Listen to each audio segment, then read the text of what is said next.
தமிழகத்தில் புத்தாண்டையொட்டி கடற்கரைகள், பூங்கா உள்ளிட்ட சுற்றுலா தலங்களில் மக்கள் குடும்பத்துடன் குவிந்து மகிழ்ச்சியில் திளைத்தனர். ஆங்கில புத்தாண்டு உலகம் முழுவதும் நேற்று உற்சாகமாக கொண்டாடப்பட்டது. புத்தாண்டையொட்டி தமிழகத்தில் உள்ள சுற்றுலா தலங்களில் மக்கள் கூட்டம் அலைமோதியது. அதன்படி சென்னை மெரினா கடற்கரையில் திரும்பிய திசையெல்லாம் மக்கள் தலைகளாக காட்சியளித்தது. மெரினா கடற்கரையில் குடும்பத்துடன் குவிந்த மக்கள் பொழுதை மகிழ்ச்சியாக கழித்தனர். பீச் எப்போவுமே ஃபேமிலியோட ஒன்றா தான் வருவோன்றதுனால டைம் ஸ்பெண்ட் பண்ணுறதுக்கு ஜாலியாக இருக்கும். ஆனால் இவ்வளோ கூட்டம் எதிர்பார்க்கல. ஓரளவுக்கு காலையில் நைட்டு டைமில் தான், அந்த நியூ இயர் டைமில் தான் கூட்டம் இருக்குன்னு பார்த்தோம். பட் எல்லா கடைங்க இருக்கனால என்ஜாய் பண்ணுற மாதிரி.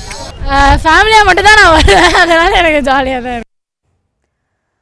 புத்தாண்டு தினமான நேற்று மாமல்லபுரத்தில் காணுமிடமெல்லாம் மக்கள் கூட்டம் அலைமோதியது. புகழ்பெற்ற மாமல்லபுரம் கடற்கரை கோயிலில் உருண்டைப்பாறை, கலங்கரை விளக்கம் உள்ளிட்ட பகுதிகளில் சுற்றுலா பயணிகள் எண்ணிக்கை அதிகமாக காணப்பட்டது.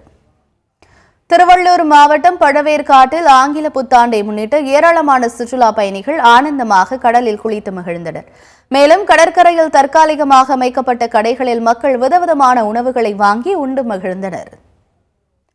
புத்தாண்டை கொண்டாடும் வகையில் வேலூர் கோட்டையில் ஏராளமான மக்கள் குவிந்தனர். வேலூர் கோட்டை முழுவதும் சுற்றுலா பயணிகளால் நிரம்பி வழிந்தது.